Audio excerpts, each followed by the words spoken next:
The August 3rd, 2017 special meeting of the Hawthorne City Council is called to order with all members present. We will be led in the Pledge of Allegiance by Mayor Pro Tem Hadar Awad. Everyone rise. Put your right hand over your heart. Yeah, three. I pledge allegiance to the flag of the United States of America and to the republic for which it stands, one nation, under God, indivisible, with liberty and justice for all.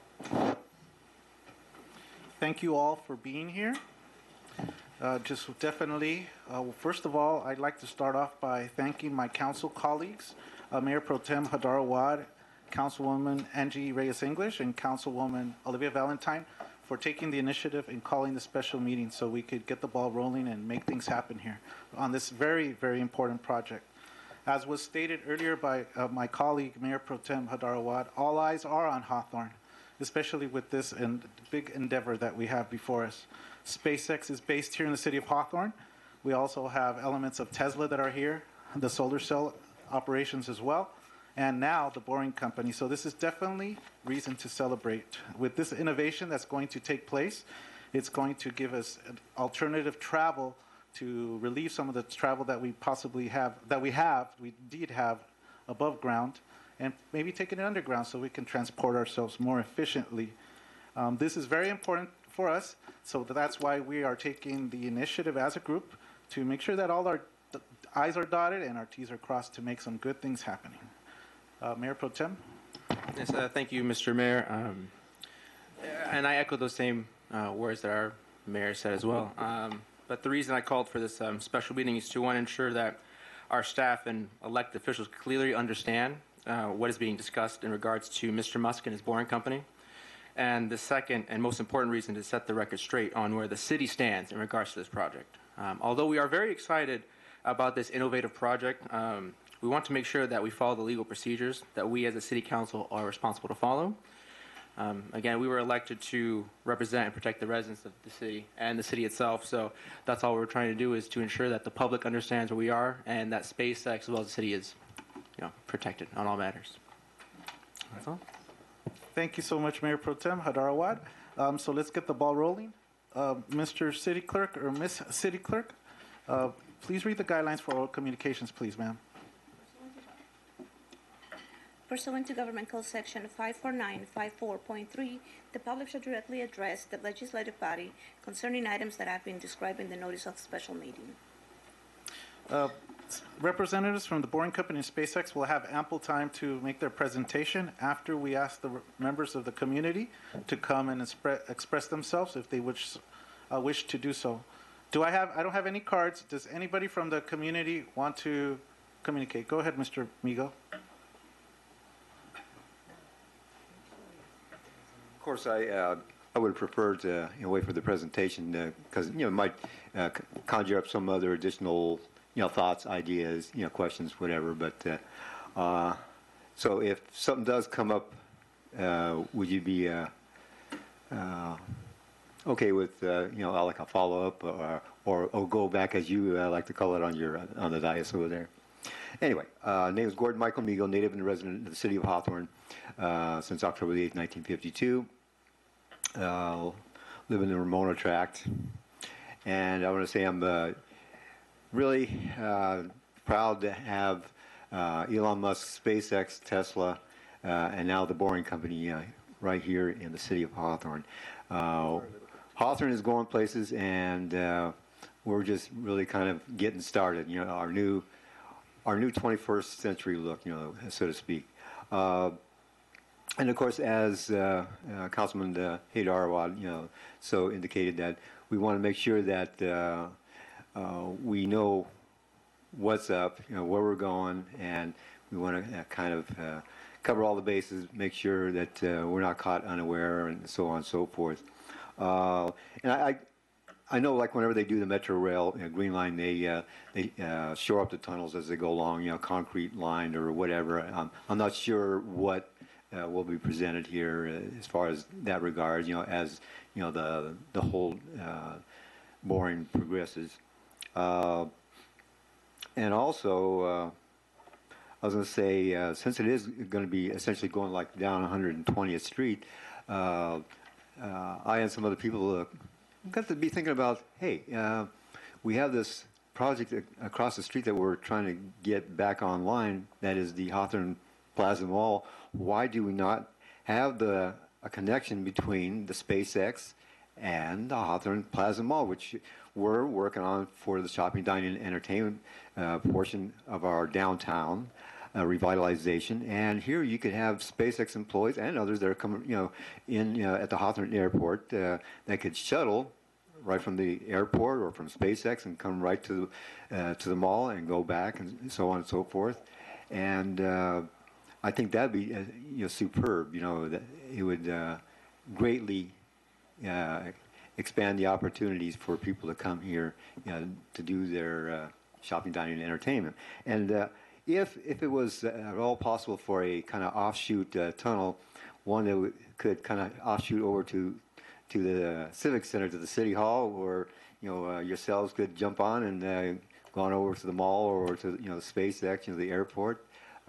Just kind of throwing that out there, and maybe even stretch out, and you have like a little station where even the hotel patrons over here from the Marriott can avail themselves of that. If some of them came in by airport, or if they want to go over to the mall, that sort of thing. And lastly, as with jet lag, do we expect to have Hyperloop lag? Okay, thank you, Mr. Migo. We appreciate your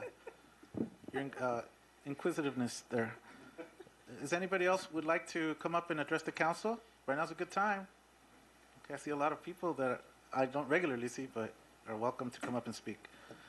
If there are no objections, I'll declare oral communications closed ordered. The next item is the presentation from the Boring Company. If you would like to come up and give us your presentation, hope that you're set up, ready to go. I believe we are. And I believe that the whole of my council body here, our city council body here, was able to see this Except site? for one, except for Councilman Andrew Reyes English. Okay, all right. The other four. Good afternoon, Mayor Vargas, Mayor Pro Tem Awad, council members, members of the staff. My name is Brett Horton, here to speak on behalf of the Boring Company.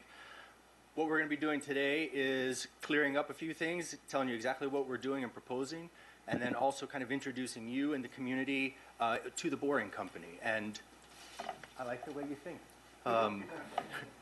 Who are we? So very simply, we're the Boring Company, founded by Elon Musk here in Hawthorne, with a singular and very simple purpose: to solve the problem of soul-destroying traffic. We've all been in it, we all live in it, we all see it every day.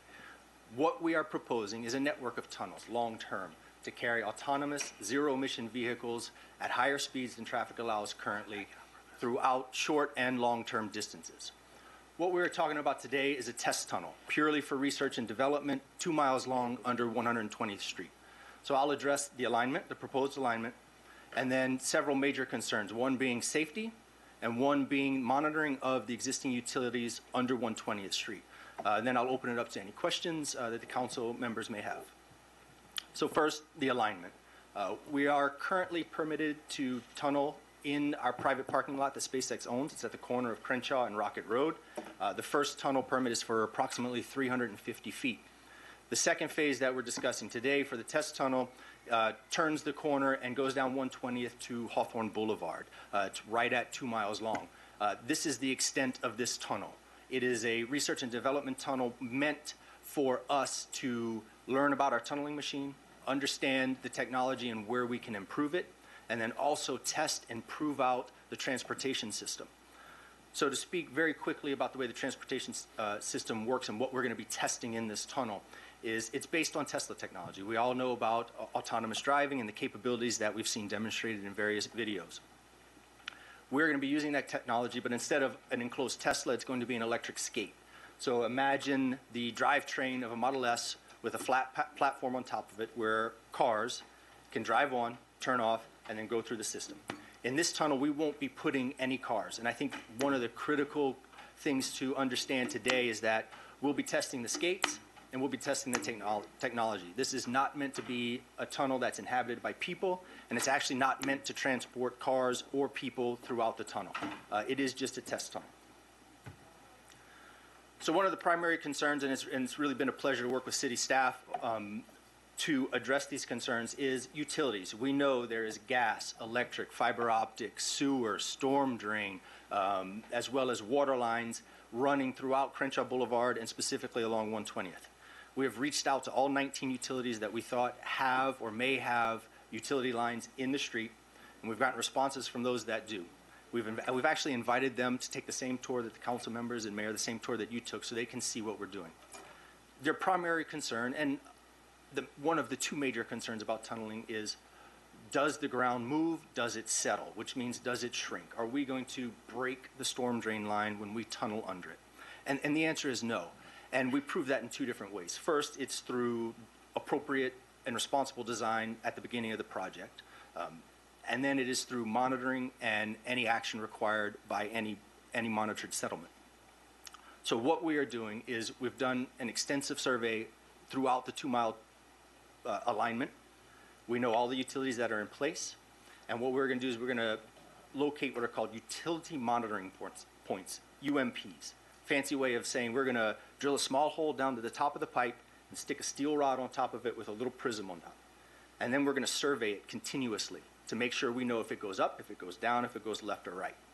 The way this used to be done is that you would hire licensed land surveyors and they would come out. We've all seen the tripods and the poles next to the road where they're shooting grades. What we have is a system called Cyclops. It's a proven technology that's already been in the field for many years where it automates the process. So instead of relying on someone to physically come on site to take those measurements, it takes it every 2 hours automatically and reports the data out. And so that we will provide, in addition to the settlement and monitoring analysis that we've already provided the city, we'll provide addendums that show as we go, once we cross the public right-of-way, what each and every utility is doing in terms of movement, and then also what the surface level of the road is doing in terms of movement. The way the tunnel is designed, and I think this will also kind of put a lot of people at ease, is we acquired a used tunnel boring machine. So it's a tunnel boring machine that was used in Sunnydale, it's up in the Bay Area in California, for a sewer project. And we really didn't change anything. We used the same design, the same machine, the same operating procedures. Already approved by Cal OSHA, already designed to the same design standards that LA Metro uses. And so we are not reinventing that type of tunneling technology. So what we're doing is we're learning the capabilities of the machine and then what we can do to make it better. The other key to understanding and what we're addressing with each individual utility is that we believe through our structural design that we will not see any settlement greater than 1/2 of an inch at any point along the entire alignment. If we come close or exceed that 1/2 inch, and we will know every 2 hours at every utility if we are exceeding that, activity will stop immediately. We will put a remediation plan in place, review it with city staff and the affected utility, and then not progress any farther until we have that remediation plan in place and then any settlement addressed. So it is a continual process that we will continue to go through throughout the entire alignment. Next, of course, is safety. The way tunneling works, we couldn't start tunneling on our property until we had two things: approval from Cal OSHA and a permit from the city of Hawthorne, both of which we have. OSHA actually came out and did a pre-start job walk, and they went through our entire operations, listed anything that they saw that we thought we can improve, and then we did that. And we are going above and beyond. For instance, Cal OSHA requires that we have toolbox meetings once every 10 days. That's where our compliance officer gathers all the operational staff and they go through safety procedures, current, any ideas or any issues that need to be addressed in the operations, and then the staff can execute. We do that daily, so 10 times better than what OSHA requires. And that's important because, one, we are a new company and we're learning, and two, we want to be safe. We want this tunnel to be ridiculously safe. I want to be able to take my little 5-year-old and my 3-year-old into the tunnel and show that to them. So that's what we're aspiring to, not industry standard, not bare minimum, not just get it done. We want to be safe. The other thing is that, like I said before, that we are designed to the same standards that Metro is, and this is a proven machine that has already done a tunnel in Sunnydale that is active currently. It's got a sewer line in it, but it is an active tunnel. Same segment design, same tunnel boring machine design. So we're not reinventing the wheel on that. So to sum up, what are we trying to do? We want to prove our technology. We want to prove that we can solve traffic once and for all. This is a 2-mile tunnel. We know it comes with a certain amount of risk. And the other thing that we want to clear up is that we are not asking the city of Hawthorne to assume any risk. The boring company is assuming that risk. If we break something, we will fix it. And we know we're not going to break anything. If we bend something, we'll bend it back. And we know we're not going to bend anything. We know that we are going to be safe and we're going to be successful. We just need this 2-mile tunnel to prove that. And that's what we're asking for. Thank you. Sir, thank you very much for the presentation. And if anybody would like to see what the future of this underground tunneling type of travel would look like, where can they find it? At the Boring Company? It's like the first, this the first YouTube. Boringcompany.com. This is the first YouTube that pops up, first YouTube video that pops up. You guys could take a look just so you can see for yourself. There are several online videos that show where we are going to be in the future. It shows the tunnels under LA. It shows the cars going through it. It shows them going up and down the elevators. None of that is what we're talking about today. We're talking about the first step in that process and the first step on this journey that will allow us to prove the technology to eventually do that. I have 2 questions before I open it up to my colleagues. Optical monitoring, you said prism, so there's going to be like some type of optical monitoring to determine any... So what it is we have a pole currently in our parking lot that is a surveying mechanism that's mounted on a pole, and it spins 360 degrees. And then currently in our parking lot, we have about 30 of these prisms set already. All right. They look kind of like a reflector on a road. They're about 3/4 of an inch high, and it's actually a half a dome. So they're rated for traffic. You can drive over them. You'd never know it other than a little bump. And then they have a very small reflective prism in them. So when the Cyclops machine spins around, it is measuring through lasers the distance to the prism, and it will know if it's going up or down. And the diameter of the tunnel, will it be the same as what we've seen? It might be proprietary. We don't want to say what the diameter is right now. No, and actually, that's actually an interesting point because we have our skeptics, and people have kind of said tunneling is hard, tunneling is expensive, tunneling is slow. And that's actually correct the way it's always been done. But we don't accept that answer. It's always been done that way. And so we are approaching this a little bit differently. And if you were going to build a single lane highway as a tunnel, the minimum dimension for the tunnel would need to be around 28 feet, I believe. By making it autonomous, by removing the human component and the ability for human error, we realize that we can get it down much smaller. So the tunnel that we're currently boring, the actual tunnel boring machine is 14 feet in diameter, which gives a finished inner tunnel diameter of around 12.5 feet. Okay, because of the supporting structure. Right, thank you. I might have questions later. I want to open it up to my council colleagues. Does anybody have any questions? Who would like to go first? Through the chair. Ma'am. Thank you. Thank you very much for this presentation, and thank you for allowing the council to come and examine the excavation site. I certainly enjoyed my visit. So what will success look like at the time you finish the tunnel at Hawthorne Boulevard? What are you looking to determine at that point? Success will be actually getting the tunnel done, showing people that we can do this. Success for the test portion of the tunnel will be understanding the true performance specifications and what the machine can do, understanding where we can improve that for future tunnel boring machines and future tunneling projects, and then also laying the groundwork to prove the technology that we're developing for the skates.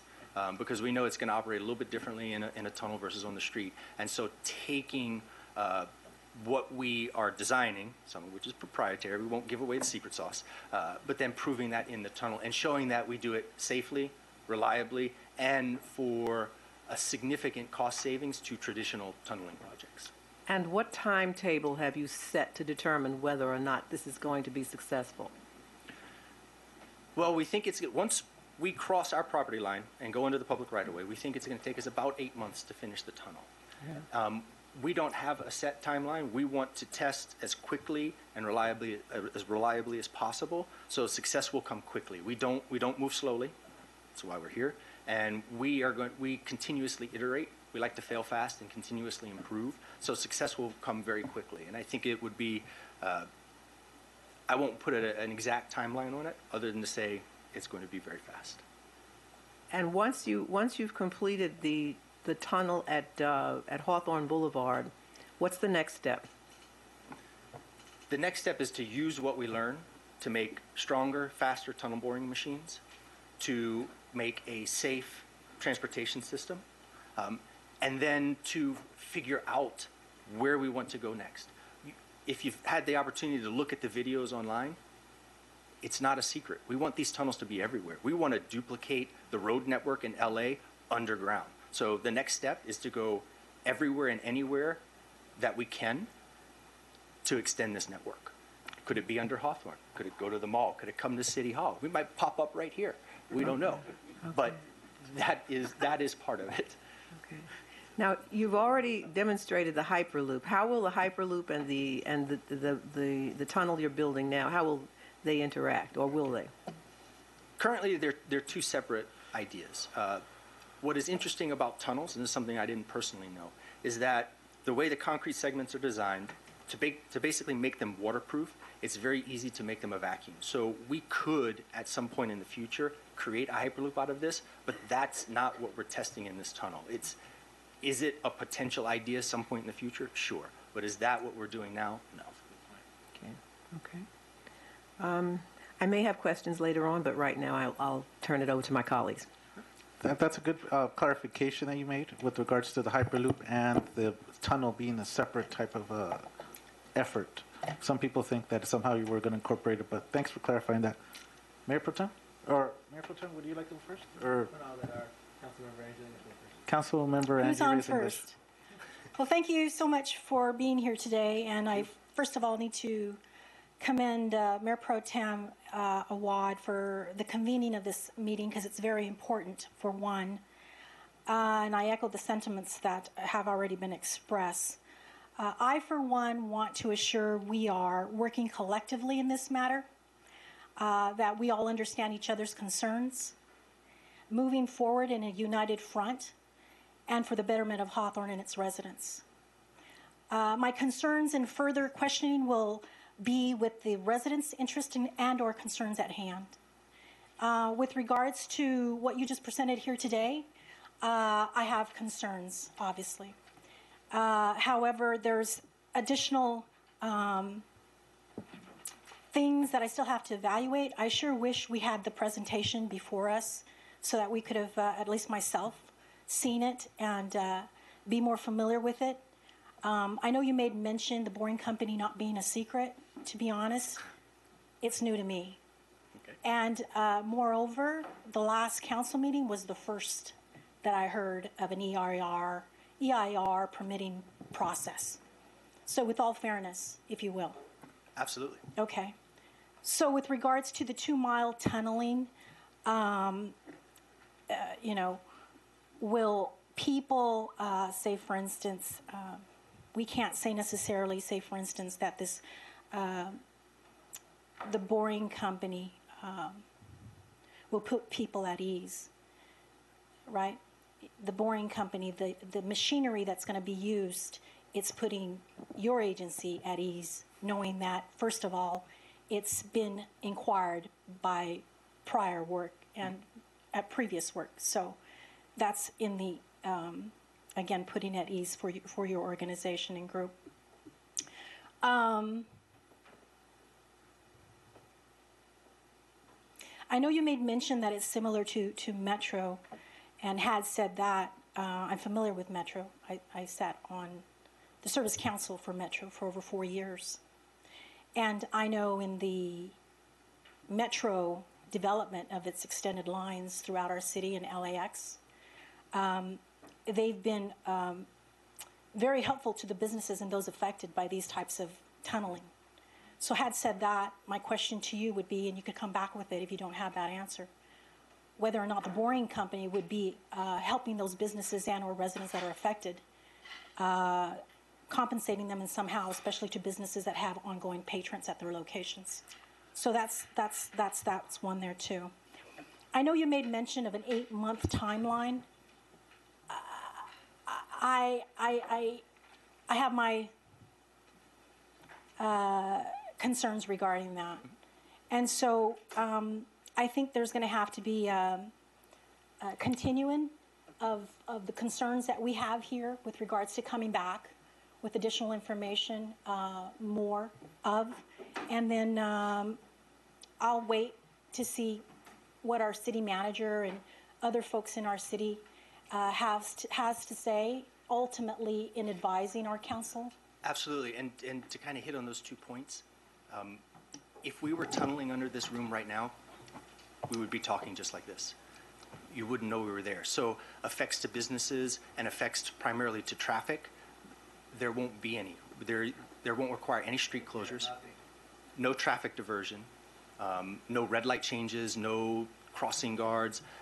Traffic as it is today will be exactly as it is the entire process. And so any effect in businesses, the only potential effect would be through settlement, and that's where the boring company is assuming all risk.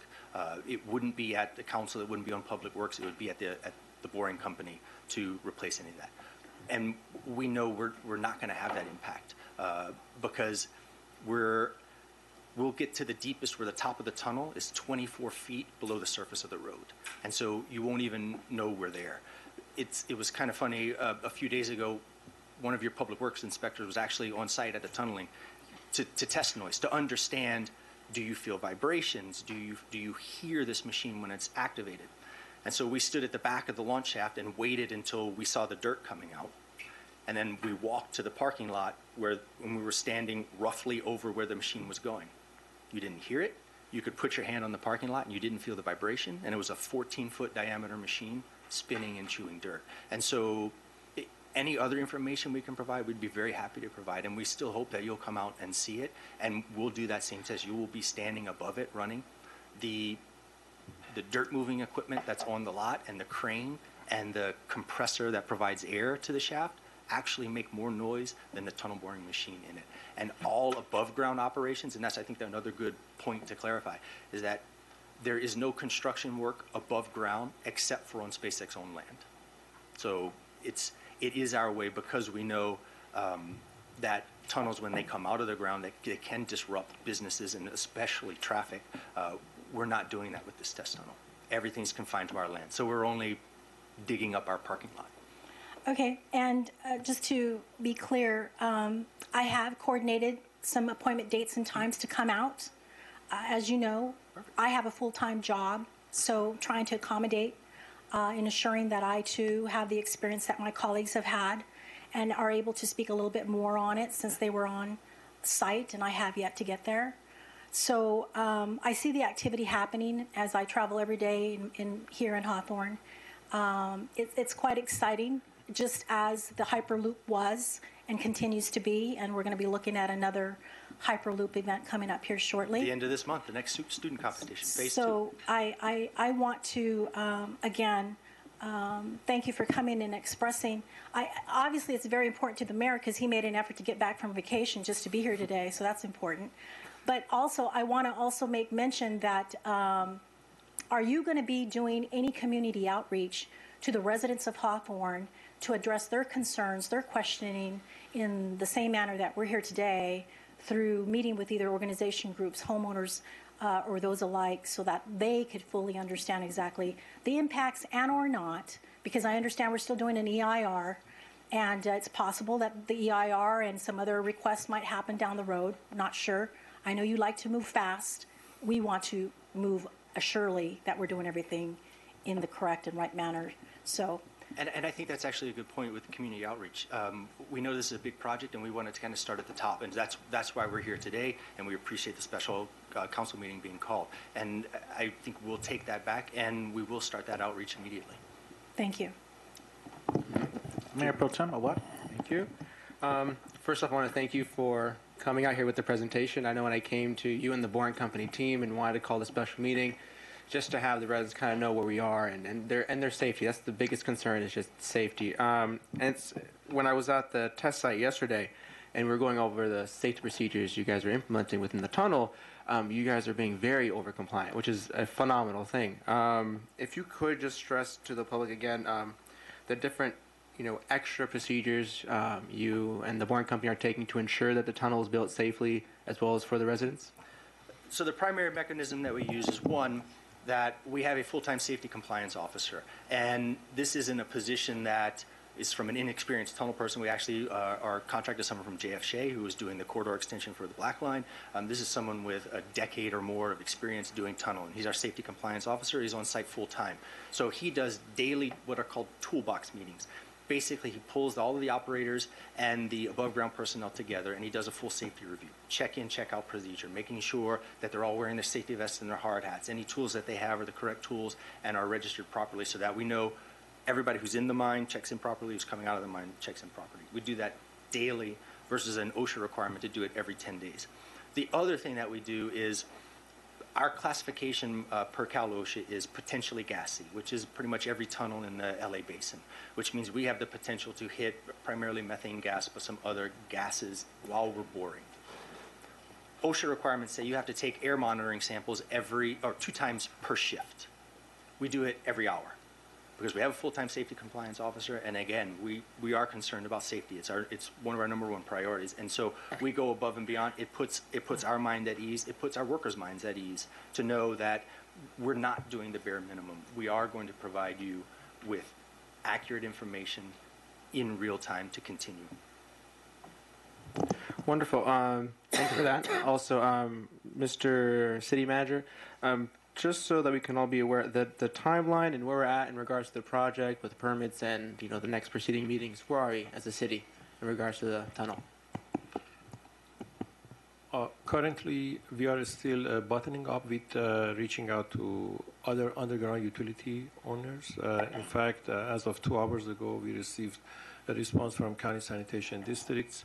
Hopefully, with cooperation from SpaceX, we can complete that part with sanitation district and basically satisfy their concerns and needs. The other hold-off was with Edison Company. I know today also They were on site today. that happened with Edison Company. In addition to that, we are currently reviewing their plans and the structural calculations they submitted. We have some comments on those. We are going to provide those to SpaceX this afternoon, right after our meeting. And then the determination of the appropriate SICA document, that's one of the purposes of this meeting also. That's also a key element into timeline based on City Council's approval of that process. So we are hoping that everything moves forward and we get all the feedbacks. We are hoping for the last council meeting in August, perhaps, if everything moves forward with the agreement. It's a hopeful target date at this point, I can say. Yeah, but hopefully that will. This is what SpaceX is seeking, and this is why he's looking at me like that. So, but we have to see if we can hopefully meet that deadline for them. But then right after that, then encroachment permit. Once the agreement is approved by the City Council, then we can move forward with the encroachment permit process. So we're just to clarify, we're just at the very beginning stages, and we're continuing to move forward. Yes, correct.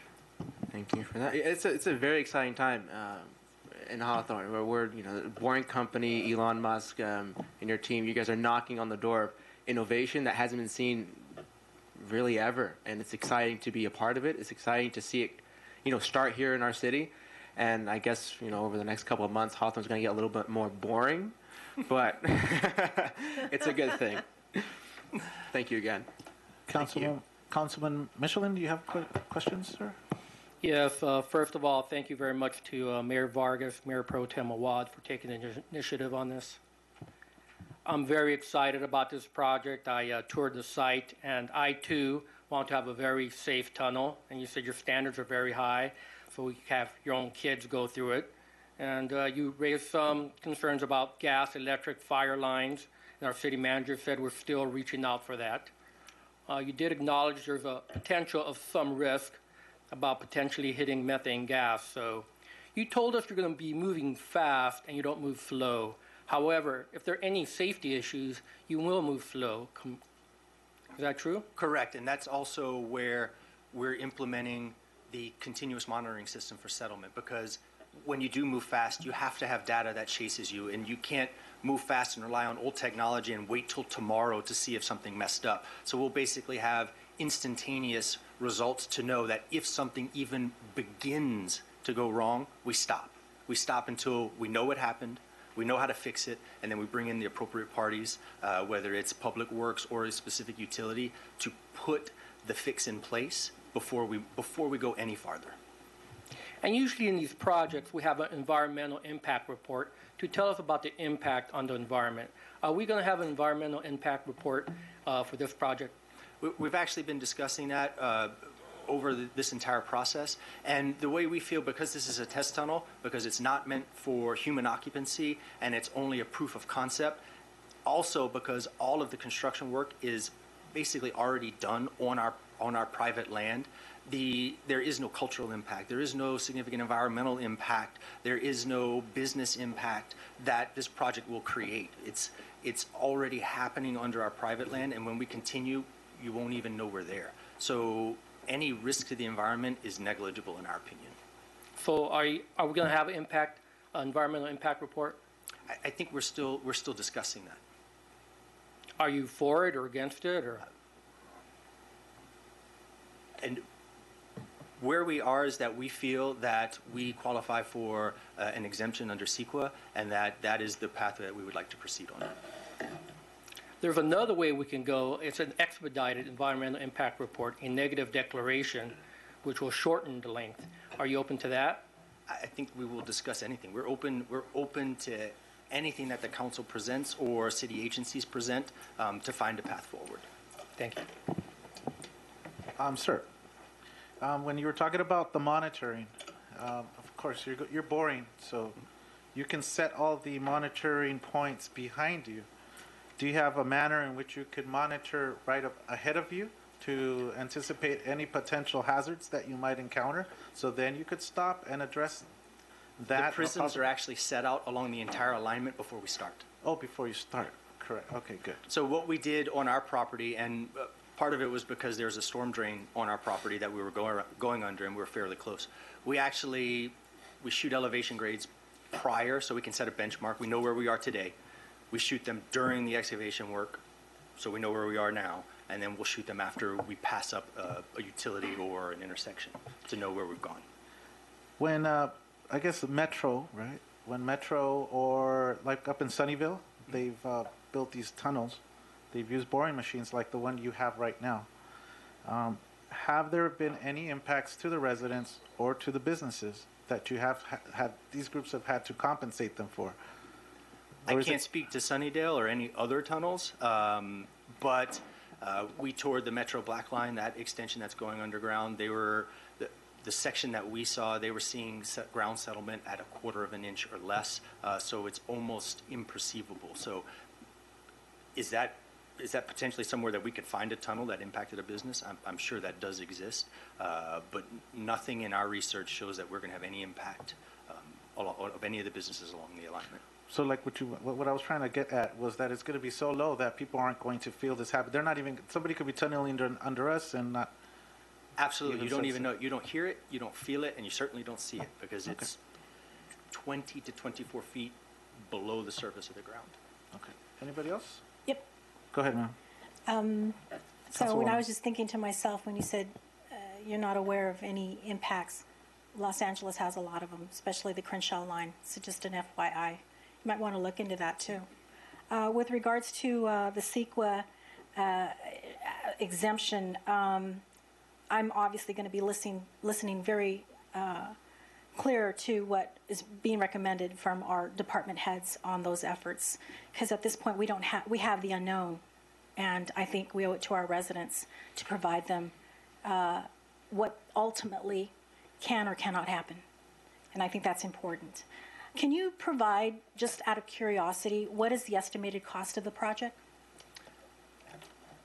I actually don't have that information, and part of what we're doing is making tunneling cheaper. So, like I said, we're not going to give away the secret sauce, but it is. What I do know is that it is significantly less than traditional tunneling methods. Traditional what?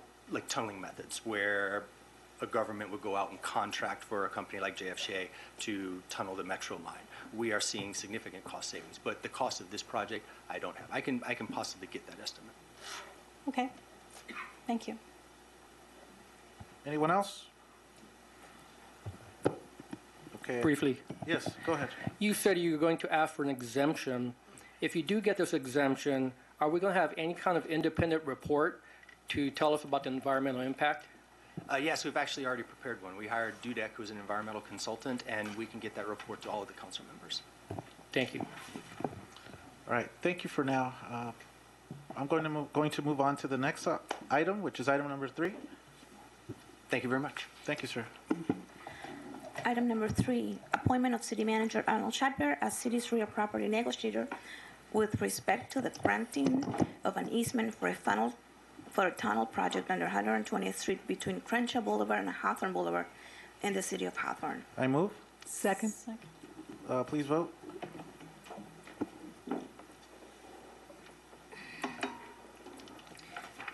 The vote reflects mayor and council members voting yes.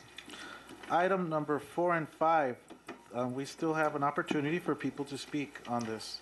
Would anybody like to speak on the upcoming closed session? Basically, what you just heard, you can comment on that, but it's because it's related to what we're going to talk about in the back. No one? If there are no oral communications, I'll declare the session closed. So ordered. I will now recess the City Council meeting to conduct the 2 closed sessions for a conference pursuant to the agenda. We are in recess.